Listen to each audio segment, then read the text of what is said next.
Guys, we saw them go up to New England last year and just get smoked in that playoff game. And the Patriots, they win the Super Bowl, and they only made about 19 moves to get a lot better this offseason. Jeff Chadiha.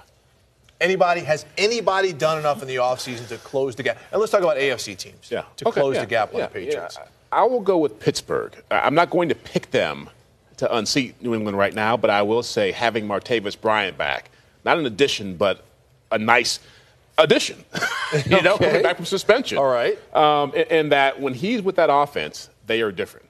The speed, the length, what he does as far as helping Antonio Brown, the weapon down the field he gives Ben Roethlisberger, it's a different offense. And we forget a couple years ago when they went to the playoffs and lost to Denver in the second round, they lost Antonio Brown.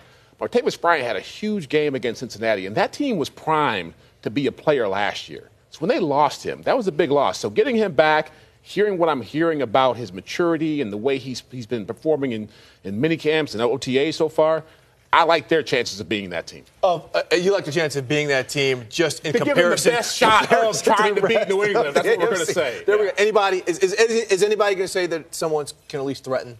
Well, the real answer is no. I don't think anybody can threaten them. For the sake of this conversation, I'll say the Raiders, who we've talked about Marshawn Lynch joining the roster. But don't forget, last year, midway, three-quarters of the way through the regular season, they were vying for the best record in the AFC. That was before Derek Carr got hurt. To me, that is the key to anybody having a chance at unseating the Patriots is, can you get the AFC championship game out of Foxborough? Yeah, I think the answer is no. In fact, I think the other AFC East teams at least have a clock on the wall just waiting for it to expire on Tom Brady's NFL career. I mean, you were talking about a Patriots team since 2009. They've won the division, of course, ever since.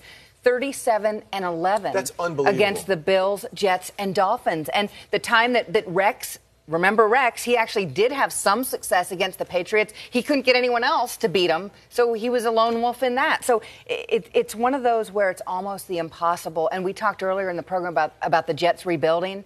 They might as well, given what they're looking up at in the division. But quickly, to the point you made, the Patriots' success within a division, is that more of a testament to them or the weakness of the other three teams? It's a good question, and I think there's a mix there. And I also think, and I always believe this, and I will always believe it, there's also a psychological part to this. They've won so often. Now, they're better on the field, and they beat the teams. I'm not suggesting they use trickery, but these three other teams know that it's an almost impossible task. It's Mike Tyson getting in the ring with Mike Tyson back in the 80s when you knew you were going to get knocked out at some point. You just were afraid of how bad you were going to look. But I do think we forget what happened in the Super Bowl. And Atlanta exposed New England in some ways we haven't seen in a long, long time. They were up 25 points, largely because of the way they were playing offense, the way they were running past New England. So if there is hope for any team out there in the AFC is to look at that tape and see what they were doing. But Jeff, that's, to me, the moves that the Patriots have made are in response to that. Bill Belichick said for 2.5 quarters, we were getting lit up. It's almost like they lost. So they went there. They added Coney Ealy. They added Stephon Gilmore. Mike Gillislee in the backfield. This guy's a horse. I mean, I can't believe Buffalo let him get out of there, Judy. You know, it's interesting you said that because I talked to an executive from another AFC team who said, look how they've won their last 2 Super Bowls. It was really because the opponents blew it, right? Seattle at the goal line and then the Falcons, we know what happened there. You do wonder if it's in the opponents' heads when they get into a Super Bowl. But I agree with you. I think Belichick realized that they were vulnerable. They have the Lombardi trophy in their pocket, but they were vulnerable, and they put their foot on the gas this year. I think they opened the gap, and to me, that has to be so demoralizing if you're another team in the AFC. I'm not going to concede. I mean, look, I think the Patriots are the team to beat, but I'm not going to concede the conference to them. I think there's still some good teams. Kansas City, we really don't know. I mean, they've lost some playmakers, but they're such a well-coached team. We don't know how that whole Alex Smith Mahomes thing is going to work out. But I'm with you, Judy, the Raiders. And part of that, besides covering this team a lot and seeing them last year, is I spoke to DeMarcus Ware of the Broncos and Emmanuel Sanders, both of them. We did a show here during the playoffs. And they both said that if Derek Carr were healthy, they would have had a shot to go up to Foxborough and put something on the Patriots because of the pressure they put on teams offensively. Now they're trying to tighten some things up defensively. They still have a ways to go.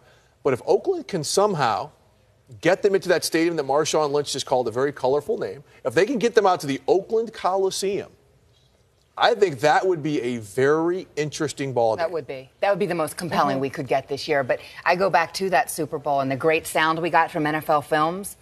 Everyone else thought they were out of it at 28-3, except them. And that's where not only the physical part, the coaching, everything that we can kind of touch and feel comes into it, but so does that mental approach of they know they can always win, and they almost always do. It seems. Not always in the Super Bowl, but in that game. You mentioned the division has basically been the Patriots' own. Yeah. But the Dolphins, none of us in the NFL people we spoke to have heard a negative thing about the way Adam Gase has got that team in contention, the way he's coached them, the way he's built them, the way he's made Ryan Tannehill into a better player. Do the Dolphins, of all the teams in that division, pose the biggest threat to at least chip into it? Or is it still going to be more of the same? If you phrase it that way, yes. They have the best chance. I do like what Gase has done. I do believe what they've done defensively and the growth of Tannehill are nice things, Jay Ajayi. But, it's hard just because of what Kim just said. I think psychologically you have to get yourself to a place where you have to have enough swagger to deal with this team. It's not just about just having talent. It's about having a mentality that Denver had 2 years ago when they played them. Yep. It's about the mentality that Atlanta had in the first half of the Super Bowl last year, the sense of like, we just aren't going to look for a shot and a chance. We're better than this team. Yep. We can beat this team. Well, and I don't know if Miami can get to and that. the Giants teams way back when that beat them both called it before the game. Exactly. They had players doing that before the game. Yeah. Trash talk, whatever you want to call it, but they ended up being right. That's how that Giants team approached them. Okay, do we have any sleepers out here? Not necessarily to challenge the Patriots, but to make the AFC interesting, to kind of come out of somewhere and say, all right, this is a team right now that we have to at least pay attention to because they're making hay. Is there any team you can think of? Well, I think Tennessee could make it interesting. Yep. I don't think they can challenge the Patriots realistically this year, but I like Marcus Mariota a lot, and I think they're a team on the rise. So I think they're going to be a fun team to watch over the next few years, but not there yet. I still like Houston. And I get that the quarterback's a question there. We'll see what Deshaun Watson ends up doing. They get J.J. Watt back. That's obviously an enormous loss. And that defense was already pretty good. So we'll see. I still like the Texans. Yeah, the Bengals have a lot of talent. And for some reason, we forget about them because they had a tough year last year. Yeah. But 2 years ago, they were primed, and they've made some nice moves in the offseason, some nice draft picks. So a lot of speed, a lot of talent, some veterans there, and some swagger. So they got a chance to be I'm going way off the grid here. I've said it before. I think a team we need to pay attention to playing in a 30,000-seat stadium, a new stadium, the Los Angeles Chargers. I think Anthony Lynn, that coaching staff he's put together with Gus Bradley, and some of the talent that they've assembled there, again, they might not contend, but I think they're going to be a team that's going to be fun to watch and a team that's going to make it interesting in the AFC. Stevie, think of the conversation we're having, though. Here are the Patriots, and then every question and every answer is, well, when the bar's here or here, I love these guys. Right. And they're way up here looking down. Looking down. Oh, well, that's where we are, Andrew. We have conceded the AFC to the Patriots, but we're trying to find our best way to make it interesting right there.